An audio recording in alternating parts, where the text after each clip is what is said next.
Live from the House of LeMay Makeup and Dressing Room. Here comes Amber. Stop what you're doing. Here comes Amber. She's just doing what she can. Here comes Amber. Cue the spotlight. Here comes Amber with 2 drinks in her hand. The matriarch of fashion, secrets to her glasses, you can't look away. Ask her, does she do it? There's really nothing to it. She's got that feminine game. If you have a party, or if you're feeling naughty, call up the House of LeMay. Here comes your favorite gal. Here comes your queen. Here comes the talk of the town. It's Amber Live tonight. The music starts playing. It's time for cabaret on Amber Live tonight. Justin Elizabeth Sayre is a playwright and performer who Michael Musto called Oscar Wilde meets Whoopi Goldberg. Sayre is a fixture of New York City's cabaret scene with such shows as The Meeting of the International Order of Sodomites, Assorted Fruit, and this month will premiere his new show, My Beatnik Youth, a Solo Riff. Their 12-part epic Ravenswood Manor, a camp horror soap opera, an exemplar of the horror comedy genre, is currently being developed with Sony Television and Rupaul. Sayre has written a series of young adult novels and the book From Gay to Z, a Compendium of Queer Culture. Sayre has written for television, working with Michael Patrick King on the CBS comedy Two Broke Girls and Fox's The Cool Kids. Let's watch some of his work. Good evening. Welcome to the meeting of the International Order of Sodomites.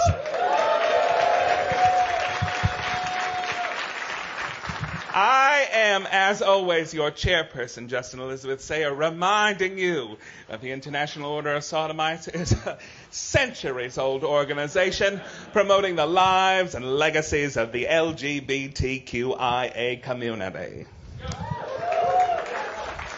Basically, all of Gen Z.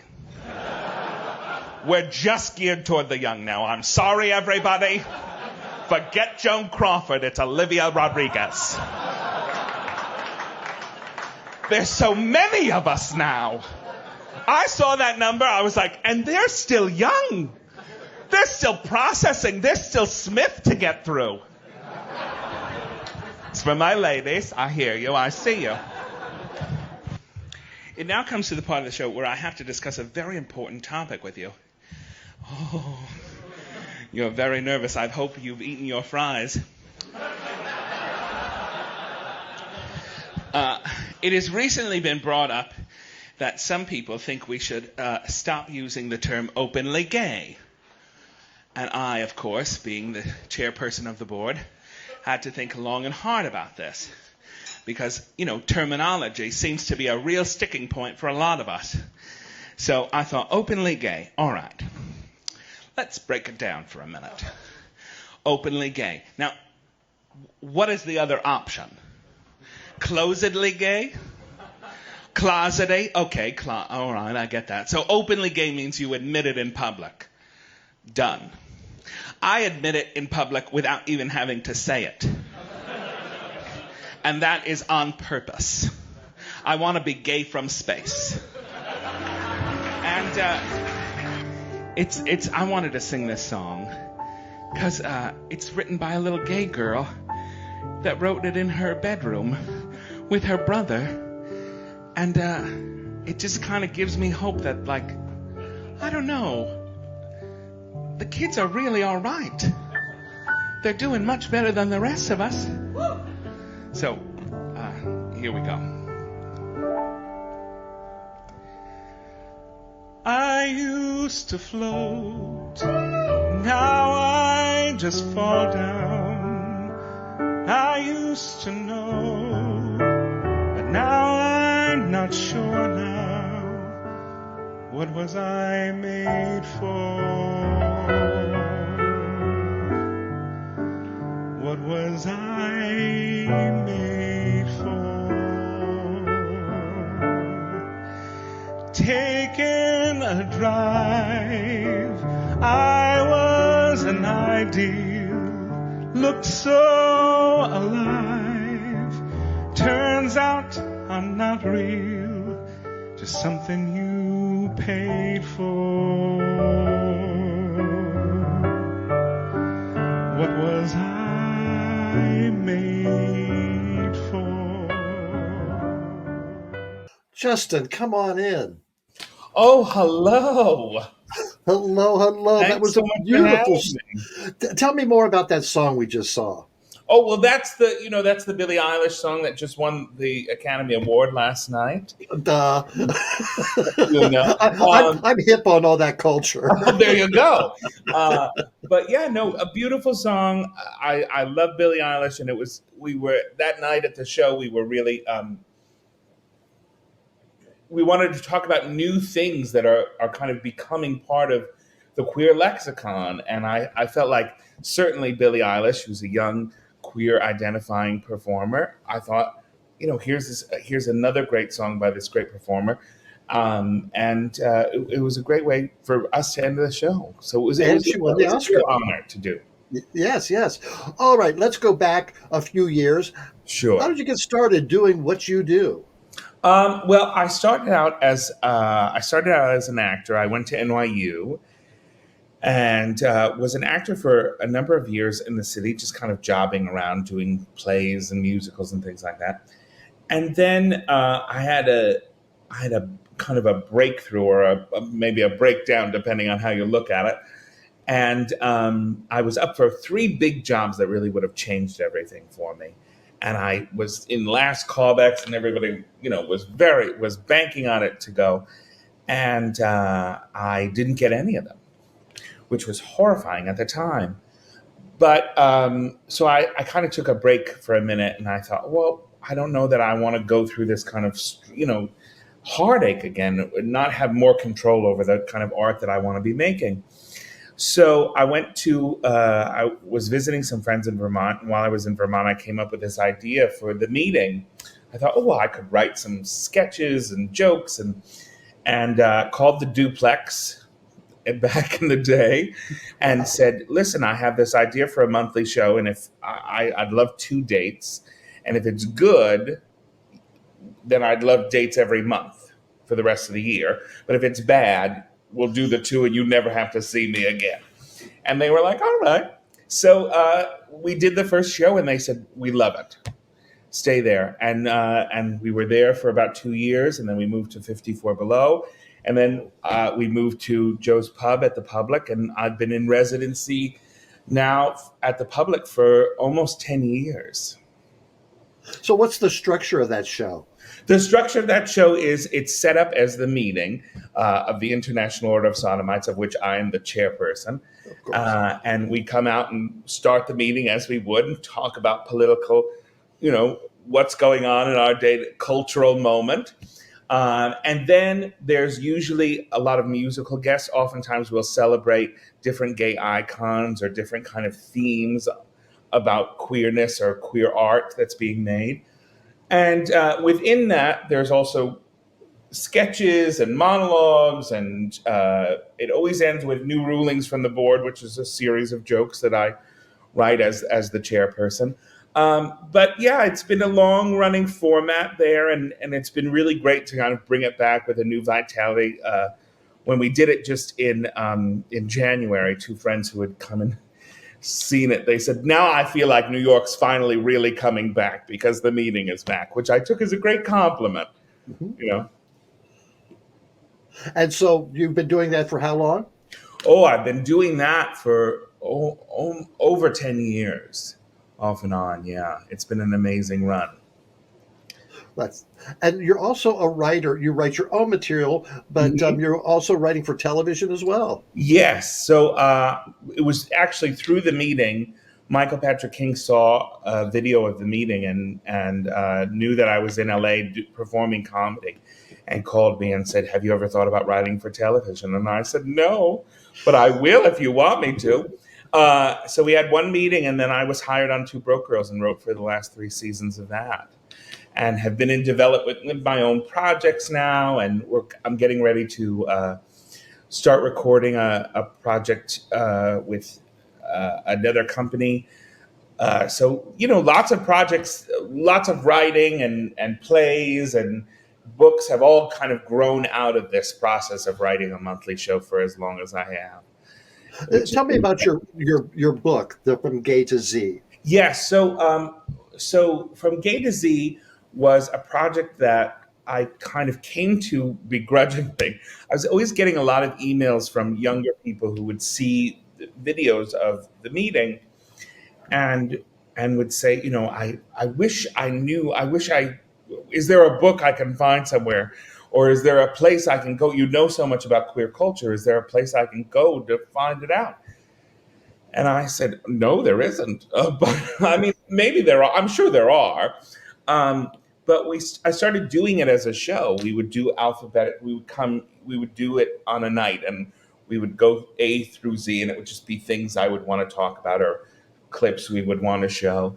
And the publishers at Chronicle Books saw the show in LA, and were like, "This would be a great book. Would you ever consider writing it?" And I said, yes. And I can tell you now, if anyone tells you, oh, would you like to write a dictionary? Don't do it. Do it. It's not fun. I'm glad it's done. And I pass it on to the next person who wants to update it and do whatever they want. But, it's a tough one. Can you give me some of? Can you tell me some of the?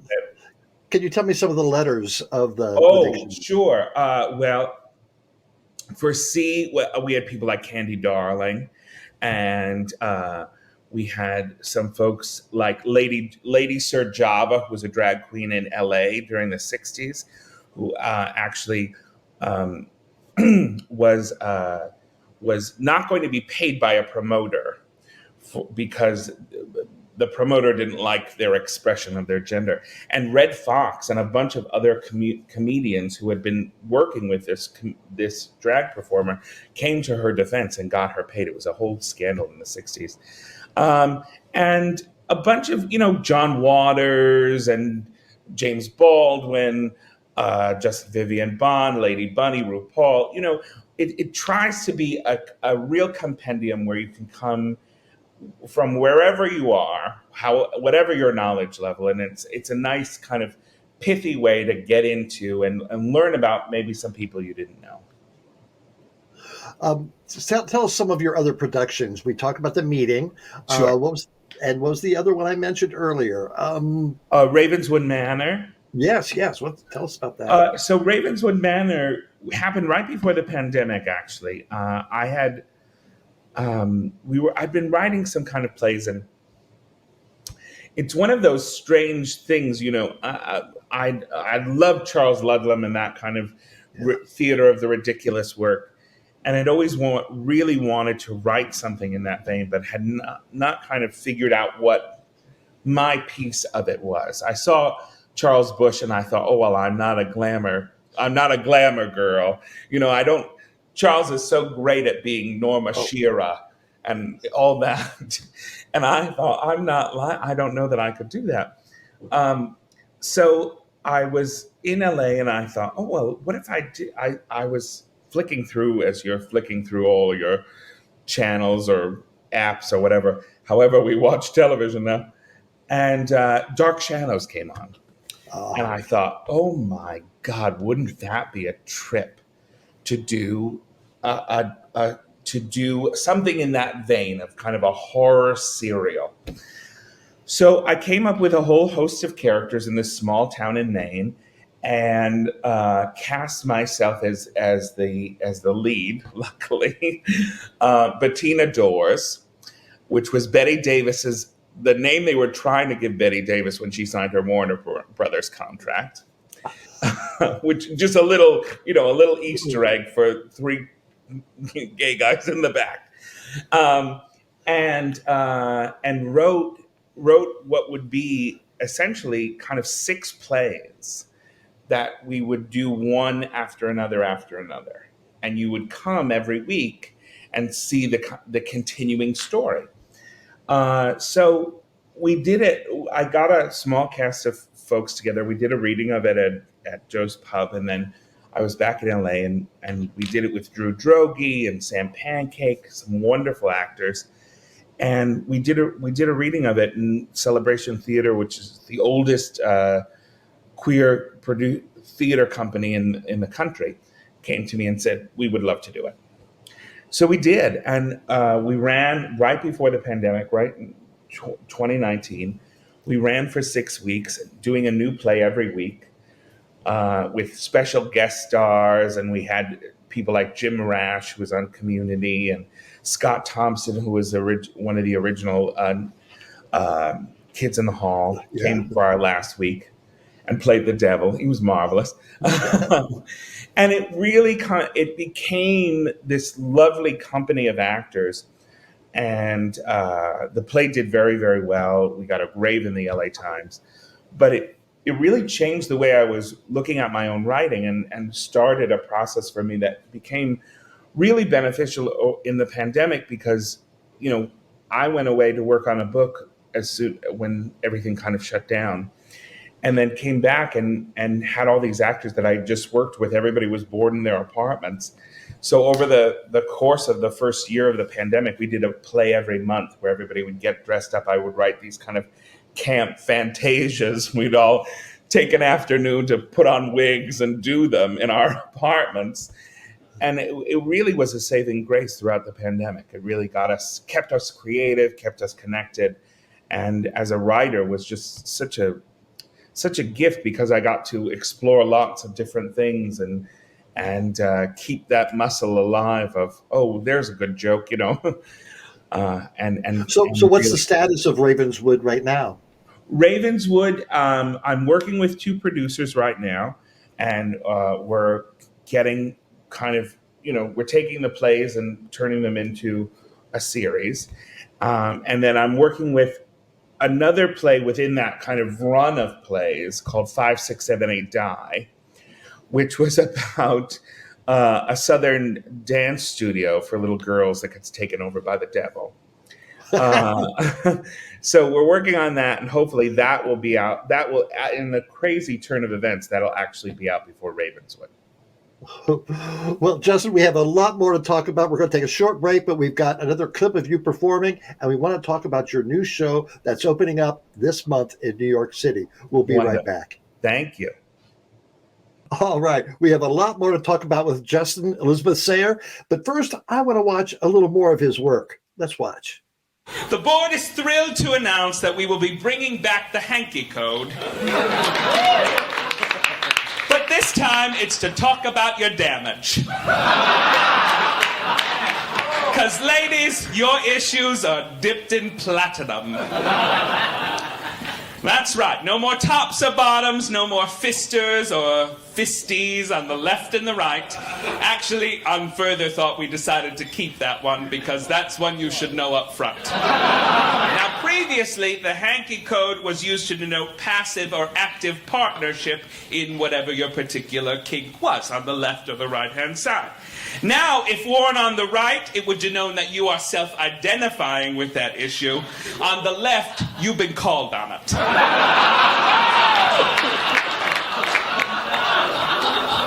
Gray, which was previously used to denote bondage, will now be used to denote boring.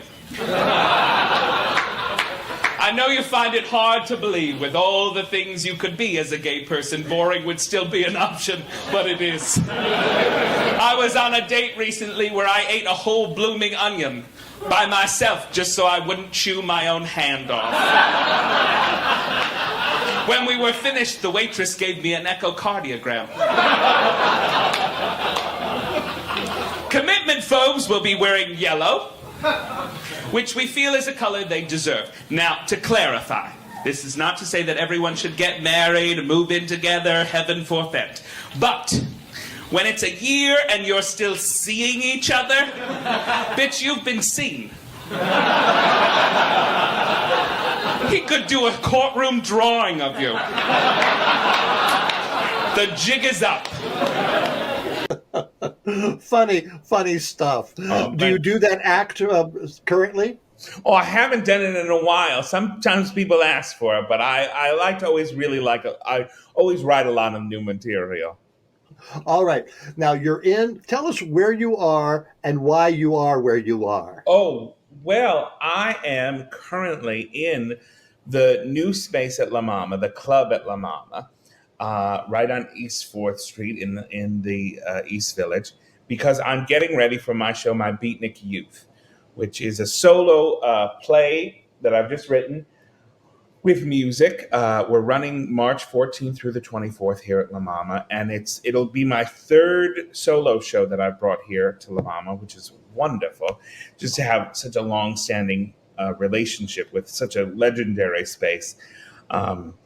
It's been a real gift, and to bring this show back in the club space, which has all been renovated and is new state of the art theater, is really a joy. I'm just thrilled to be able to bring it here. Tell me the premise of the show. So the premise of the show, it's a fictional story about a young person named Jay who gets into a car accident, and through his recovery finds out kind of what was leading him to kind of living on the edge as deeply as he was. And part of the framework of that show is that he's dealing with his connection, his kind of calling towards this beatnik literature, kind of Jack Kerouac and Allen Ginsberg, the music of Charlie Parker and Thelonious Monk. And it's been a real gift, kind of processing what that art still means to me, what it meant to me when I was at his age, and really kind of finding new nuances in it. The show is a solo, just me performing, but we have a jazz trio that underscores the entire piece. So there's always kind of music and soundscapes created by a live band.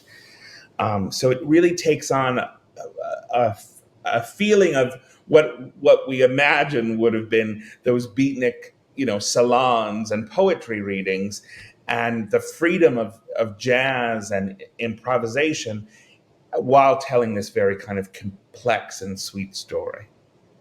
What do you see the future of the show? You're doing it for 2 weeks there. Where would you like it to go? Well, I think we'd like it to run a lot longer off Broadway.